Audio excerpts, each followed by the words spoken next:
5 years ago, he proposed under a bridge with chalk and champagne. Last night I whispered, "Would you still marry me?"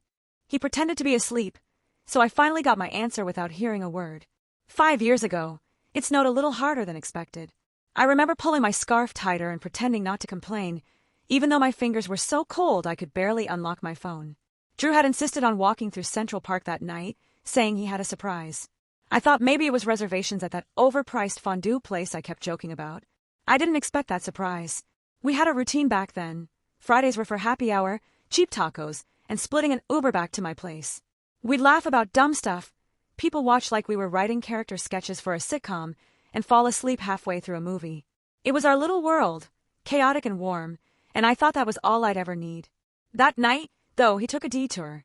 I was half frozen, whining about how my boots weren't meant for icy sidewalks, when he stopped under that old stone bridge near the Bow Bridge and pointed at the ground. I squinted at first, not understanding why he was so proud of a chalk drawing until I made out the words. "Will you marry me?"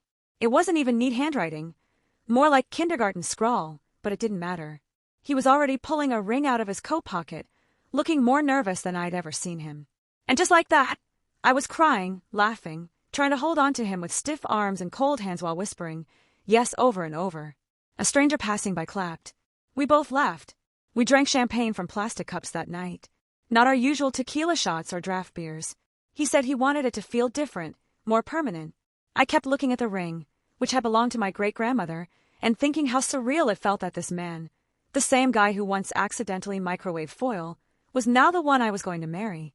That night, I told myself that if love had a shape, it would be that bridge. Strong, worn, quietly beautiful in the background of something big. Everything after that felt like a dream sequence.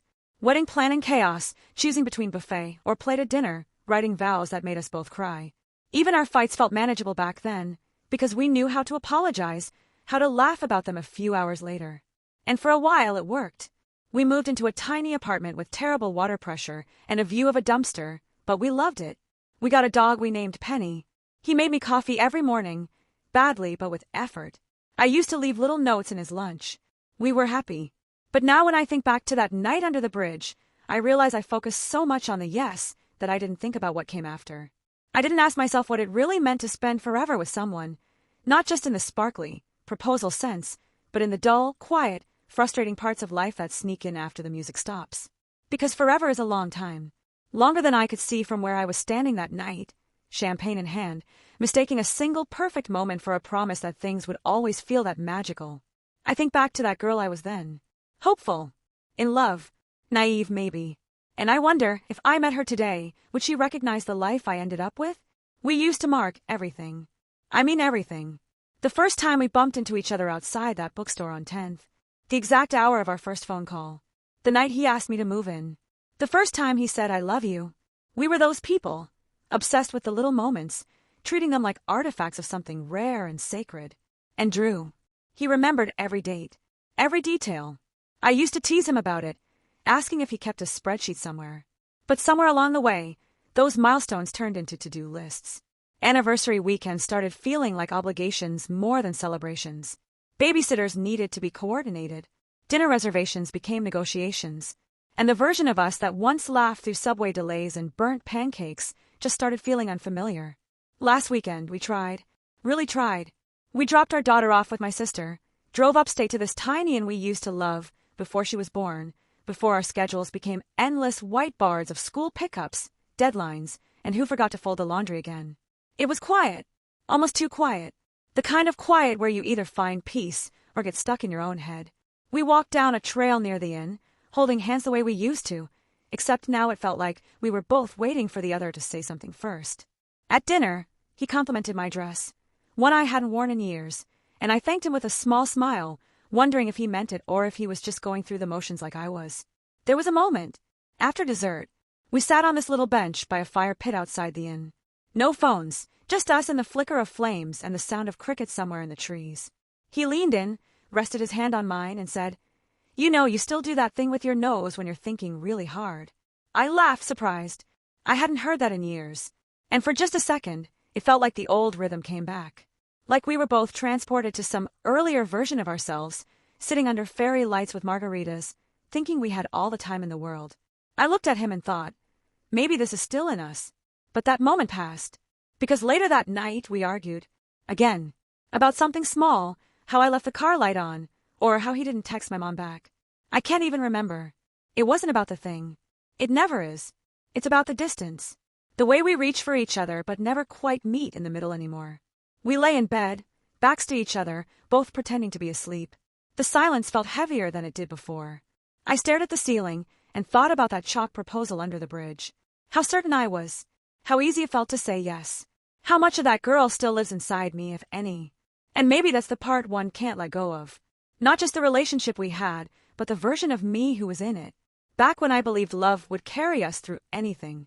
Back when his smile could undo the worst day. It's not that I don't love him. It's that I don't know if this is what love looks like now. And that scares me more than the arguments. Because if we can't find each other again, after everything we've shared, what does that mean for the rest of our forever? There's a photo of us from the night we got engaged, me holding a champagne cup, him with chalk dust still smudged on his jeans, both of us red-nosed and smiling like we'd just discovered the secret to life. It sits on our bookshelf, wedged between old travel guides and baby books we don't reach for anymore. Sometimes I catch myself staring at it while folding laundry or looking for the remote, and it feels like looking at strangers. Not because I don't remember it, but because I do, and I don't know how we got from there to here. We're older now, of course. He has a line between his eyebrows that wasn't there before. I've stopped trying to hide the gray at my temples. We've become quieter, more practical. The long text messages turned into calendar invites. Our conversations are often about logistics. Who's picking up groceries? What time her ballet recital starts? When the dog needs his shots. It's not bad, but it's not love the way I thought love would always feel. Sometimes I wonder if we just started managing a life together instead of living one. Somewhere in the middle of sleep training and house repairs, we forgot how to ask each other, "How are you really?" We used to talk for hours. About dreams. About everything and nothing. Now I hear his key in the door, and I pause whatever I'm doing, suddenly unsure how to greet him. Some days, it's a half smile. Others, just a tired nod. I still wear my great-grandmother's ring. It's beautiful, delicate, and slightly loose now, like maybe my fingers, or my reasons for wearing it have changed. I used to look at it and feel sure of something. Now, I look at it and wonder if he'd still pick me. Not the me from 5 years ago, the one with frozen fingers and stars in her eyes, but the me now. Tired, quieter, sometimes resentful, sometimes distant, still trying. And would I still say yes to him? To the version of him that forgets I don't like olives on my pizza anymore. To the man who sighs when I ask for help folding laundry, but still does it. To the one who hasn't touched me like he used to in months, but who kisses our daughter on the forehead every night without fail. I don't know. That's the honest answer. Some nights, when he turns in bed and his arm accidentally brushes mine, I still feel something. A flicker. A memory. Not quite hope, but not quite gone. Other nights, it feels like we're just coexisting. Two polite strangers in the same story, still acting like we know the ending. We've changed. And change isn't always bad, but it is lonely when it happens in different directions. Maybe love isn't about holding tight to who someone used to be.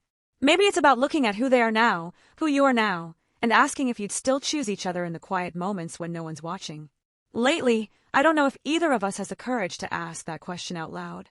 But I think about it every time he walks past me without noticing the look on my face. Every time I reach for him and then stop halfway, unsure if he wants me to. The ring still fits. But do we? I'm still hoping for an answer.